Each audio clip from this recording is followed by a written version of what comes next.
All right. I hope everyone can hear me and has had a good lunch.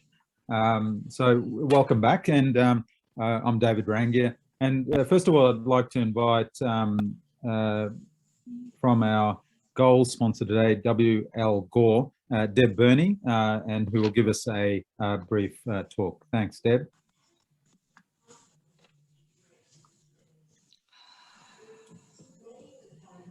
Won't be a moment. No problem.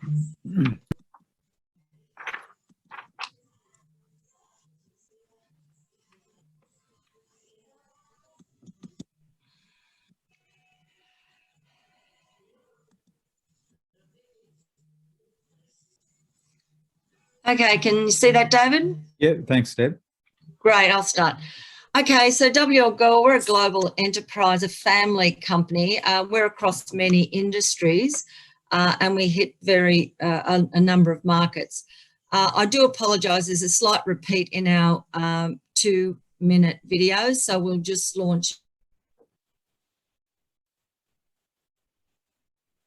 into that. But first off, this is our financial speaker disclaimer and IFU. I'll just launch now into our next video, just to recap.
Okay, so I partner with the surgeons in the ACT with SeamGuard, which is for staple line reinforcement to reduce leaks and bleeding, and also Gore BioA, which has an application with hiatal hernia reinforcement and also for complex abdominal wall reconstruction.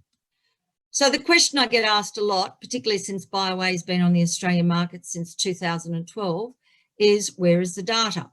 So we have a 5-year study that actually looks at the sleeve gastrectomy and concomitant repair of a hiatal hernia. And this study was quite significant because there were 48 obese patients in one arm, and they were with a smaller defect, less than 4 centimetres, and they were just suture repaired. Then there was 48 obese in the second arm, which was suture and reinforcement with BioA. We had 5 years of follow-up for this study, with over 87.5% patients followed up. And what was very pleasing with the recurrence rate in the BioA group was 4.3%, whereas suture alone was quite high at 18.4%. So this is traditionally how hiatal hernia has been repaired in the past. And this was not a Gore-funded study. So let's look at some of the other studies that came after this. In 2020, there was a meta-analysis by Dr. Olson. He looked at over 700 patients who'd had hiatal hernia repair with BioA. These were not bariatric patients, these were the general population. And the recurrence rate in this study was 7.5%, which again was consistent with Silecchia's paper previously. Then in 2020, Dr. Tartaglia in Italy, he looked at very large hiatal hernias, paraesophageal, and these can be very, very difficult to manage. So the 44 patients in this study had large defects greater than 5 centimetres. And again, the recurrence rate was 4.5%, very significant and consistent across the 3 studies. Also to note, this was not a Gore paper. So then if you look at our prospective COBRA study, and COBRA stands for Complex Open Bioabsorbable Reconstruction of the Abdominal Wall. This was a milestone study for Gore, being prospective, and the fact that 77% of the 104 patients were very contaminated. They were CDC 2 and 3, and they had a lot of comorbidities such as your obesity, smoking, diabetes, which we all recognise really makes this patient very complex.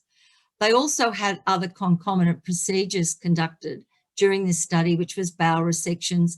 28% of them actually had infected mesh removed. So these were really tough patients that I know are managed by surgeons in Canberra. So if we look at the outcomes, at the end of this study, there was 17% at 24 months recurrence rate. These were high risk, and we continued to monitor the COBRA study up to over 30 months. And again, the results were very consistent. Alternatively, if you look at mesh repair, even in CDC1, the clean field, you're getting nearly 15% recurrence. That's a clean patient, let alone if you use suture alone, it's 1 in 2 can actually get the recurrence. So this was really quite a significant result for us with COBRA. So then the question is, why is BioA performing the way it does? And it seems very clear that the mesh-induced inflammatory cytokine response seems to be low with BioA, and in fact, Alloderm even demonstrated low cytokine expression. Why this is important is because the abdominal wall critical healing period is anything up to 3 months. So prolonged inflammation after this period is probably not ideal and doesn't help with the healing period. And this is what BioA does. Day 1, you have full 3D scaffold. At 3 months, half of that has degraded and the patient is starting to regenerate their own robust, strong tissue. But then by 6 to 7 months, BioA is actually fully gone. So you're not left with any foreign body response. We then move along and thought, well, if BioA works particularly well in your contaminated complex patient, what does it look like in your CDC class 1? And Kellee Slater at the PA in Queensland conducted a study that was actually published this year, looking at 155 patients, and about 70% of them were clean, CDC1, and her overall results was 9%, with a mean follow-up of 29 months. What's really important to note here is that she placed 83% of her BioAs in the retrorectus. In the COBRA study, it was 90%, and I'm going to touch on this moving forward. But if you look at her recurrence rate in the CDC1, it's 8.4%, but in that contaminated field, which is where your COBRA patients came in, it's 10.4% recurrence, lower than what we were getting in the COBRA study. So I think what we're learning as we move ahead is it's important to understand why we're using the bioabsorbable meshes, because the biologics had issues around erosion, infection, seroma, etc. I know you're all familiar with biologics, but when you look at BioA and you look at these complex contaminated repairs, and you're looking at peristomal there and you're really difficult midline, the 3 things that come up is BioA is known to be somewhat infection resistant, but when managing a complex patient, you look at the triangle approach. What are their comorbidities like?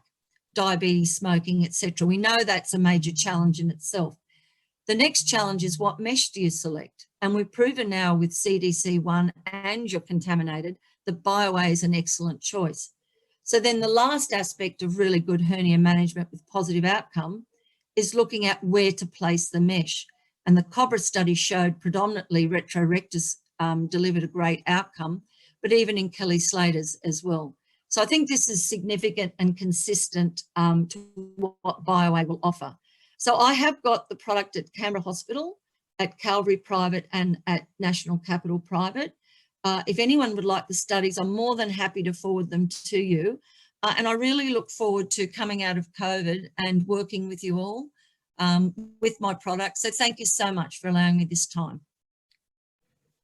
Deb, thank you very much for your contribution today. It's very much appreciated.